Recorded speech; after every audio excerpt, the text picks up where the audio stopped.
ಇವತ್ತಿನ ದಿನ ನಾವು ಕಿತ್ತೂರು ಪೊಲೀಸ್ ಠಾಣೆಯಲ್ಲಿ ನಮ್ಮ ಪೊಲೀಸ್ ಅಧಿಕಾರಿ ಮತ್ತು ಸಿಬ್ಬಂದಿಗಳು ಒಳ್ಳೆಯ ಒಂದು ಕಾರ್ಯವನ್ನು ಮಾಡಿ ಕಿತ್ತೂರು ನಗರದಲ್ಲಿ ದಿನಾಂಕ 12/8/2021 ರಾತ್ರಿ ಒಂದು ಜ್ಯುವೆಲರಿ ಶಾಪ್ ಕಳ್ಳತನ ಆಗಿರ್ತದೆ. ಆ ಕಳ್ಳತನ ಪ್ರಕರಣವನ್ನ ಬೆನ್ನತ್ತಿರ್ತಾರೆ. ಮುಖ್ಯವಾಗಿ ನಾವು CCTV ಕ್ಯಾಮೆರಾಗಳನ್ನ ಕಂಟಿನ್ಯೂಸ್ ಆಗಿ ಒಂದು 3 ದಿನ ನಾವು ಫಾಲೋ ಅಪ್ ಮಾಡಿ ಆರೋಪಿಗಳು ಯಾವ ವೆಹಿಕಲ್ ನಲ್ಲಿ ಬಂದಿದ್ದಾರೆ ಮತ್ತು ಯಾವ ತರ ಆರೋಪಿಗಳಿದ್ದಾರೆ ಮತ್ತು ಅವ್ರದ್ದು ಏನು ವಾಯ್ಸ್ ಇದೆ ಅದ್ರ ಬಗ್ಗೆ ಫಾಲೋ ಅಪ್ ಮಾಡಿದ್ದಾರೆ. ಸೊ ಇದನ್ನ ಫಾಲೋ ಅಪ್ ಮಾಡ್ಲಿಕ್ಕೆ ನಮ್ಮ PSI ಭರತ್ ಹಾಗೂ ಶ್ರೀ ಹಂಪಣ್ಣವರ್ ಇವರ ನೇತೃತ್ವದ 2 ತಂಡ. ಇದರಲ್ಲಿ ನಮ್ಮ ಎಫಿಷಿಯಂಟ್ ಆಗಿ ಕೆಲಸ ನಿರ್ವಹಿಸಿದಂತ ಕ್ರೈಮ್ ಸಿಬ್ಬಂದಿಗಳು ಚಿಕ್ಕೇರಿ, ಶರೀಫ್, ಅದಾದ್ಮೇಲೆ ಸುನೀಲ್ ಮತ್ತು ನಾಗರಾಜ, ಇನ್ನುಳಿದ ಇವ್ರ ಜೊತೆಗೆ ಇನ್ನೂ ನಮ್ಮ ಕ್ರೈಮ್ ಸಿಬ್ಬಂದಿಗಳು ಕೆಲಸ ಮಾಡಿರ್ತಾರೆ. ವಿಠಲ್ ನಾಯಕ್ ಇವರೆಲ್ಲ ಕೆಲಸ ಮಾಡಿರ್ತಾರೆ.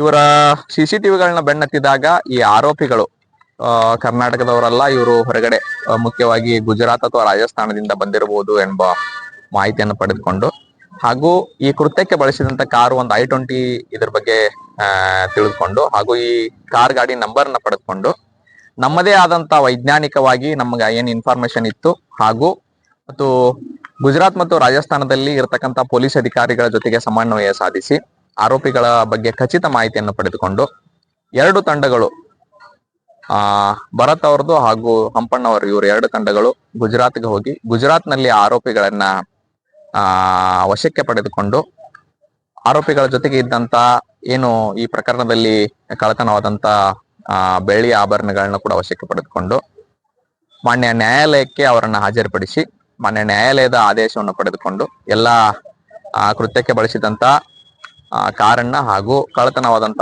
ಮುದ್ದೆ ನಾವು ಸೀಸ್ ಮಾಡಿ ಮಾನ್ಯ ನ್ಯಾಯಾಲಯಕ್ಕೆ ನಾವು ಸಲ್ಲಿಸಿರ್ತೇವೆ. ಈ ಒಂದು ಆರೋಪಿಗಳನ್ನ ನಾವು ವಿವರಣೆ ನೋಡಿದಾಗ ಈ ಆರೋಪಿಗಳು ಇಂಟರ್ಸ್ಟೇಟ್ ಅಫೆಂಡರ್ಸ್. ಇವ್ರ ಮೇಲೆ ಈ ಹಿಂದೆ ಕೂಡ ಬಹಳಷ್ಟು ಪ್ರಕರಣಗಳಿದಾವೆ. ಒಬ್ನು ನಾರಾ ಸಿಂಗ್, ತಂದೆ ಜೇತು ಸಿಂಗ್ ಅಂತ, ಅವನು ರಾಜಸ್ಥಾನ. ಎರಡನೇದವನು ಅರ್ಜುನ್ ಸಿಂಗ್, ತಂದೆ ಶಿವಸಿಂಗ್, ಸಾಕಿನ್ ದಾಕಡಿ ಮಧ್ಯಪ್ರದೇಶ. ಇನ್ನೊಬ್ಬನು ದಿಲೀಪ್ ಸಿಂಗ್ ದೇವಿ ಸಿಂಗ್, ಸಾಕಿನ್ ಬಿಲೋಕಾಬಡಿಯಾ ರಾಜಸ್ಥಾನ. ಇನ್ನೊಬ್ಬನು 4th ಲೋಕೇಶ್ ಚಿಮಣರಾಮ್ ಮೇಘವಾಲ್, ಸಾಕಿನ್ ಶಾಪುರ್ ರಾಜಸ್ಥಾನ. 5ನೇದವನು ನರೇಂದ್ರ ಪ್ರಭುಜಿ, ಸಾಕಿನ್ ಬೇವರ್ ಖಾಸ್ ರಾಜಸ್ಥಾನ. ಇವರನ್ನ ಪತ್ತೆ ಮಾಡಿ ಒಟ್ಟು 7 kg ಬೆಳ್ಳಿ ಆಭರಣಗಳನ್ನು ಹಾಗೂ ಕೃತ್ಯಕ್ಕೆ ಉಪಯೋಗಿಸಿದಂತ ಒಂದು I-20 ಕಾರನ್ನ ಜಪ್ತಪಡಿಸಿಕೊಂಡಿರ್ತಾರೆ.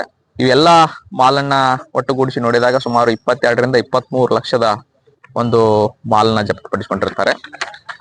ಈ ಆರೋಪಿಗಳು ಕರ್ನಾಟಕ ರಾಜ್ಯದಲ್ಲಿ ಬೇರೆ ಬೇರೆ ಜಿಲ್ಲೆಗಳಲ್ಲಿ ಸಂಚರಿಸಿ ಅಪರಾಧ ಕೃತ್ಯವನ್ನು ನಡೆಸುವ ಬಗ್ಗೆ ಮಾಹಿತಿಯನ್ನು ಪಡೆದುಕೊಂಡು ಅವರು ಬೇರೆ ಜಿಲ್ಲೆಗಳಿಗೂ ಕೂಡ ನಾವು ಮಾಹಿತಿಯನ್ನ ನೀಡಿರ್ತೇವೆ. ಮತ್ತು ಈ ಒಂದು ಏನು ಅತ್ಯುತ್ತಮವಾದಂತ ಕಾರ್ಯವನ್ನ ಅಂದ್ರೆ ನಮ್ಮ ಕಿತ್ತೂರು ಪೊಲೀಸ್ ಠಾಣಾ ವ್ಯಾಪ್ತಿಯಲ್ಲಿ ನಡೆದಂತ ಸುಮಾರು ಪ್ರಕರಣಗಳನ್ನು ಭೇದಿಸುವಲ್ಲಿ ನಮ್ಮ ಕ್ರೈಮ್ ಸಿಬ್ಬಂದಿಗಳು ಹಾಗೂ ಪೊಲೀಸ್ ಅಧಿಕಾರಿಗಳು ಯಶಸ್ವಿಯಾಗಿದ್ದಾರೆ. ಇವರಿಗೆಲ್ಲ ಮಾರ್ಗದರ್ಶನವನ್ನು CPI ಕಿತ್ತೂರು ಆದಂತಹ ಶ್ರೀ ಶಿವಾನಂದ ಗುಡುಗ್ನಟ್ಟಿಯವರು ಅವರು ನೀಡಿರ್ತಾರೆ. ಈ ಒಂದು ತಂಡಕ್ಕೆ ನಾನು ಶುಭಾಶಯಗಳನ್ನ ಕೋರ್ತೇನೆ, ಅವರಿಗೆ ಕೃತಜ್ಞತೆಯನ್ನು ಹೇಳ್ತೇನೆ.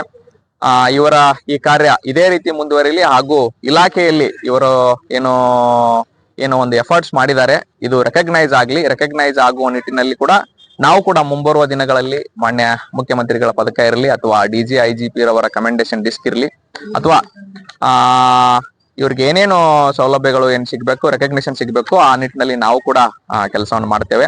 ಮೇಲಧಿಕಾರಿಗಳು ಕೂಡ ಮಾನ್ಯ ಜಿಲ್ಲಾ ಪೊಲೀಸ್ ವರಿಷ್ಠಾಧಿಕಾರಿಗಳು ಹಾಗೂ ಹೆಚ್ಚುವರಿ ಪೊಲೀಸ್ ವರಿಷ್ಠಾಧಿಕಾರಿಗಳು ಬಹಳಷ್ಟು ಹೆಮ್ಮೆಯಿಂದ ನಮ್ಮ ಇವರ ಕಾರ್ಯವನ್ನು ಶ್ಲಾಘನೆ ಮಾಡಿದ್ದಾರೆ. ಇದೇ ರೀತಿ ಇವರ ಕಾರ್ಯ ಮುಂದುವರಿಲಿ ಅಂತ ಹೇಳ್ತೀನಿ.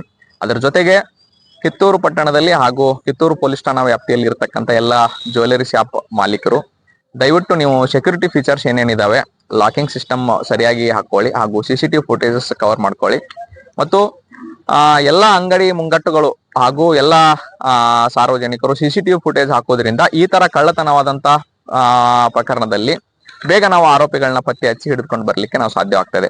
ಯಾಕಂತಂದ್ರೆ ಇದು ಹೈವೇಗೆ ಅಟ್ಯಾಚ್ ಆಗಿರ್ತಕ್ಕಂತ ಒಂದು ಪಟ್ಟಣವಾಗಿರೋದ್ರಿಂದ ಇಲ್ಲಿ ಇಂಟರ್ಸ್ಟೇಟ್ ಅಫೆಂಡರ್ಸ್ ಬಂದು ಅಫೆನ್ಸ್ ಮಾಡ್ಕೊಂಡು ಹೋಗೋದು ಸಾಧ್ಯತೆಗಳು ಜಾಸ್ತಿ ಇದಾವೆ. ಸೊ ನಾವು ನಮ್ಮ ಪ್ರಯತ್ನವನ್ನು ಮಾಡ್ತೀವಿ. ನಿಮ್ಮ ಸಹಕಾರ ಕೂಡ ನಮ್ಗೆ ಅಗತ್ಯ ಇರ್ತದೆ. ನಿಮ್ಮ ಸಹಕಾರವನ್ನು ನಾವು ಕೋರಿಕೊಳ್ತೇವೆ. ಧನ್ಯವಾದ.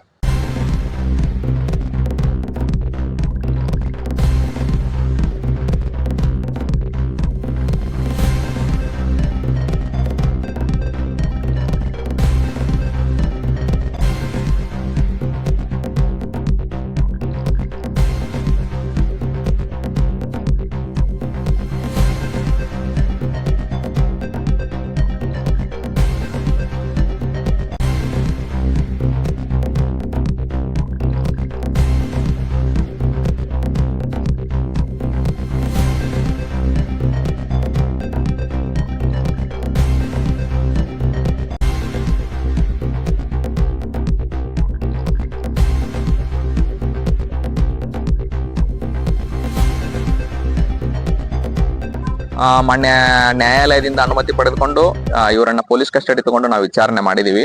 ಇವರು ಕರ್ನಾಟಕದಲ್ಲಿ ಅಫೆನ್ಸ್ ಮಾಡಿಲ್ಲ. ಆದ್ರೆ ಇವರ ಹಿನ್ನೆಲೆಯನ್ನು ನಾವು ಗಮನಿಸಿದಾಗ ಇವರು ಮಧ್ಯಪ್ರದೇಶದಲ್ಲಿ ಸುಮಾರು 3 ಕ್ವಿಂಟಲ್ನಷ್ಟು ಗಾಂಜಾ ಹಣ್ಣು ಸಾಗಿಸುವ ಸಂದರ್ಭದಲ್ಲಿ ಸಿಕ್ಬಿದ್ದಿರ್ತಾರೆ. ಇವ್ರ ಮೇಲೆ ಅಟೆಂಪ್ಟ್ ಟು ಮರ್ಡರ್ ಇರತಕ್ಕಂತ ಕೇಸಸ್ ಕೂಡ ಇದಾವೆ.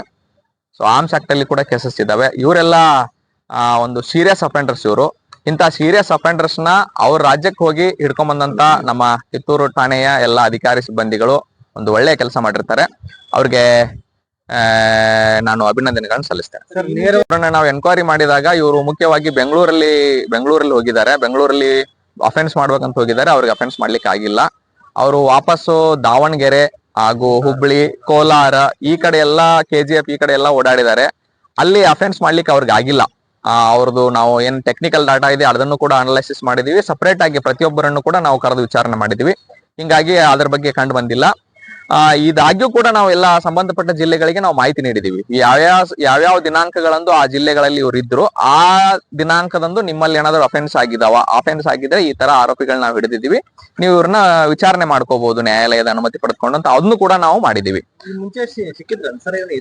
ಈ ಮುಂಚೆ ಸಿಕ್ಕಿಲ್ಲ. ಇವರು ಮೊದಲನೇ ಬಾರಿ ಕರ್ನಾಟಕಕ್ಕೆ ಬಂದಿದ್ದಾರೆ. ಅಂದ್ರೆ 15 ದಿನದ ಮುಂಚೆ ಬಂದಿದ್ದಾರೆ ಇವರು. ಅಫೆನ್ಸ್ ಅವರೆಲ್ಲ ಆಗಿಲ್ಲ. ಇಲ್ಲಿ ಕಿತ್ತೂರಿನಲ್ಲಿ 2 ದಿನ ಟ್ರೈ ಮಾಡಿದ್ದಾರೆ. 2 ದಿನ ಟ್ರೈ ಮಾಡಿ 2 ದಿನ ಆದ ನಂತರ ಇವರಿಗೆ ಇದು ಅಫೆನ್ಸ್ ಆಗಿದೆ. ಕರ್ನಾಟಕದಲ್ಲಿ ಯಾರ ಕಾಂಟ್ಯಾಕ್ಟ್ ಇಟ್ಕೊಂಡಿದ್ದಾರೆ? ಕರ್ನಾಟಕದಲ್ಲಿ ಕಾಂಟ್ಯಾಕ್ಟ್ ಇಲ್ಲ. ಈಗ ಬೆಂಗಳೂರಲ್ಲಿ ಕೆಲಸ ಮಾಡ್ಲಿಕ್ಕೆ ಬರ್ತಾರೆ. ರಾಜಸ್ಥಾನ್, ಗುಜರಾತ್, ಮಧ್ಯಪ್ರದೇಶದಿಂದ ಕೆಲಸ ಮಾಡ್ಲಿಕ್ಕೆ ಬರ್ತಾರೆ. ಅವ್ರ ರಿಲೇಟಿವ್ಸ್ ಮತ್ತೆ ಯಾರೋ ಫ್ರೆಂಡ್ಸ್ ಇದಾರೆ ಅಂತ ಅಂದ್ಬಿಟ್ಟು ಅಲ್ಲಿ ಬಂದಿದ್ದಾರೆ. ಆದ್ರೆ ಮುಖ್ಯವಾಗಿ ಉತ್ತರ ಕರ್ನಾಟಕ ಭಾಗದಲ್ಲಿ ಬೆಳಗಾವಿ ಅಥವಾ ಧಾರವಾಡ ಅಥವಾ ಹುಬ್ಳಿ ಈ ಕಡೆ ಯಾರು ಇವ್ರಿಗೆ ಕಾಂಟ್ಯಾಕ್ಟ್ ಇಲ್ಲ. ಆನ್ ದ ವೇ ಇದು ಹೈವೇಗೆ ನಿಯರ್ ಇರೋದ್ರಿಂದ ಇಲ್ಲಿ ಬಂದು ಅಫೆನ್ಸ್ ಮಾಡ್ಕೊಂಡು ಹೋಗಿದ್ದಾರೆ ಅವರು. ಮಧ್ಯಪ್ರದೇಶದಲ್ಲಿ ಅರೆಸ್ಟ್ ಆಗಿ 2 ವರ್ಷ 3 ವರ್ಷ ಜೈಲನ್ನು ಕೂಡ ಅನುಭವಿಸಿ ಬಂದಿದ್ದಾರೆ. ಇವರೆಲ್ಲ ಅಫೆಂಡರ್ಸ್ ಇವರು. ಈಗ ಜೈಲಲ್ಲಿ ಏನಾಗ್ತದೆ, ಬೇರೆ ಇಂಟರ್ಸ್ಟೇಟ್ ಅಫೆಂಡರ್ಸ್ ಇವರಿಗೆ ಪರಿಚಯ ಆದಾಗ ಈ ತರದ ಹೊಸ ಆಲೋಚನೆಗಳು ಅವ್ರಿಗೆ ಬರ್ತವೆ. ಅವರು ಗಾಂಜಾ ಕೇಸಲ್ಲಿ ಹೋಗಿದ್ರು ಕೂಡ ಥೆಫ್ಟ್ ಕೇಸಲ್ಲಿ ಇನ್ಫಾರ್ಮೇಶನ್ ಬಂದ್ರೆ, ಥೆಫ್ಟ್ ಕೇಸಲ್ಲಿ ಈ ತರ ಲಾಭ ಇದೆ, ಈ ತರ ಮಾಡ್ಬೇಕು ಅಂತ ಈ ತರ ಇನ್ಫಾರ್ಮೇಶನ್ ಬೇರೆ ಅಫೆಂಡರ್ಸ್ ಅವ್ರ ಪರಿಚಯ ಆಗಿ ಈ ತರ ಮಾಡ್ಕೊಂತಿದ್ದಾರೆ. ಮುಖ್ಯವಾಗಿ ಅವರು ಪೂರ್ವಾಪರಗಳನ್ನ ತಿಳ್ಕೊಬೇಕು. ಒಂದು. ಎರಡನೇದ್ದು ಅವ್ರದ್ದು ಡೀಟೇಲ್ಸ್, ಆಧಾರ್ ಕಾರ್ಡ್ ಇರ್ಲಿ, ವೋಟರ್ ID ಇರ್ಲಿ, ಅವ್ರದ್ದು ಡೀಟೇಲ್ಸ್ ಏನಿದೆ ಜೆನ್ಯೂನ್ ಡೀಟೇಲ್ಸ್ ನ ನಾವು ಕೂಡ ಒಂದ್ಸಟ್ ಜೆರಾಕ್ಸ್ ಇಟ್ಕೋಬೇಕು ಮತ್ತು ಪೊಲೀಸ್ ಠಾಣೆಗೂ ಕೂಡ ಕಳಿಸ್ಬೇಕು. ಇದು ಪೊಲೀಸ್ ಠಾಣೆಗೆ ಕಳಿಸಿದಾಗ ಏನಾಗ್ತದೆ, ಮುಂದೊಂದ್ ದಿನ ಯಾವುದೋ ಅಫೆನ್ಸ್ ಆದ ಸಂದರ್ಭದಲ್ಲಿ ಆರೋಪಿಗಳನ್ನ ಪತ್ತೆ ಹಚ್ಚಲಿಕ್ಕೆ ಕೂಡ ಸಹಕಾರಿ ಆಗ್ತದೆ. ಆರೋಪಿಗಳನ್ನ ಪತ್ತೆ ಹಚ್ಚಿದ ನಂತರ ಮಾನ್ಯ ನ್ಯಾಯಾಲಯದ ಏನ್ ಪ್ರೊಸೆಸ್ ಇದಾವ, ಸಮನ್ಸ್ ಇದಾವ, ವಾರಂಟ್ ಇದಾವ, ಪ್ರೊಕ್ಲಮೇಶನ್ ಇದೆ, ಸಾಕ್ಷಿ ಹಾಜರಾಗಬೇಕಾಗತ್ತೆ. ಇಂತಹ ಸಂದರ್ಭದಲ್ಲಿ ಆರೋಪಿಯನ್ನ ಮಾನ್ಯ ನ್ಯಾಯಾಲಯದ ಪ್ರಕ್ರಿಯೆಗಳಿಗೆ ನಾವು ಒಳಪಡಿಸಬೇಕಾದ್ರೆ ಈ ಒಂದು ಡಾಕ್ಯುಮೆಂಟೇಶನ್ ನಮಗೆ ಸಹಕಾರಿ ಆಗ್ತದೆ. ಆದ್ದರಿಂದ ಈ ಡಾಬಾಗಳಲ್ಲಿ ಕೆಲಸ ಮಾಡಿಸ್ತಿರ್ಬೋದು, ಯಾರೇ ಇರ್ಲಿ, ನಿಮ್ದು ಕೂಡ ಜವಾಬ್ದಾರಿ ಆಗಿರ್ತದೆ. ಅದು ಸಾರ್ವಜನಿಕರದ್ದು ಕೂಡ ಜವಾಬ್ದಾರಿ ಆಗಿರುತ್ತೆ. ಬರೀ ಬಿಸ್ನೆಸ್ ಒಂದೇ ಅಲ್ಲ, ಇದೊಂಥರ ಇಂಟರ್ನಲ್ ಸೆಕ್ಯೂರಿಟಿ ಅಥವಾ ಕ್ರೈಮ್ ಪ್ರಿವೆನ್ಷನ್ ಸಲುವಾಗಿ ಅವ್ರದ್ದು ಡೀಟೇಲ್ಸ್ ನ ಕೊಡೋದು ನಿಮ್ದು ಕೂಡ ಜವಾಬ್ದಾರಿ ಆಗಿರ್ತದೆ. ದಯವಿಟ್ಟು ಅದನ್ನ ಫಾಲೋ ಮಾಡ್ಬೇಕು. ಸೊ ಅದು ಕಾಕತಾಳೀಯ. ಇದು ಇವ್ರ ಬಗ್ಗೆನೇ ಯಾರು ಗೊತ್ತಿಲ್ಲ ಅವ್ರಿಗೆ. ನಾವು ಅದನ್ನು ಕೂಡ ವೆರಿಫೈ ಮಾಡಿದ್ವಿ. ಇದು 3ನೇ ಸಾರಿ ಇದು ಅಫೆನ್ಸ್ ಆಗ್ತಾ ಇರೋದು. ಈ ಹಿಂದೆ ಕೂಡ ಅಫೆನ್ಸ್ ಆದಾಗ ಆರೋಪಿಯನ್ನ ಪತ್ತೆ ಹಚ್ಚಿ ಮನೆ ನ್ಯಾಯಾಲಯಕ್ಕೆ ಅವರನ್ನ ಹಾಜರುಪಡಿಸಿದ್ವಿ. ಅವರು ಅಫೆಂಡರ್ಸ್ ಬೇರೆ, ಇವರು ಅಫೆಂಡರ್ಸ್ ಬೇರೆ ಇದ್ದಾರೆ. ಇದು ಕಾಕತಾಳೀಯ ಆಗಿದೆ. ಆದ್ರೆ ಸೆಕ್ಯೂರಿಟಿ ಫೀಚರ್ಸ್ ನ ಇವರು ಸರಿಯಾಗಿ ಇನ್ನೂ ಉತ್ತಮ ರೀತಿಯಲ್ಲಿ ಇವರು ನಿರ್ವಹಿಸಿಕೊಂಡು ಹೋಗ್ಬೇಕಾಗ್ತದೆ.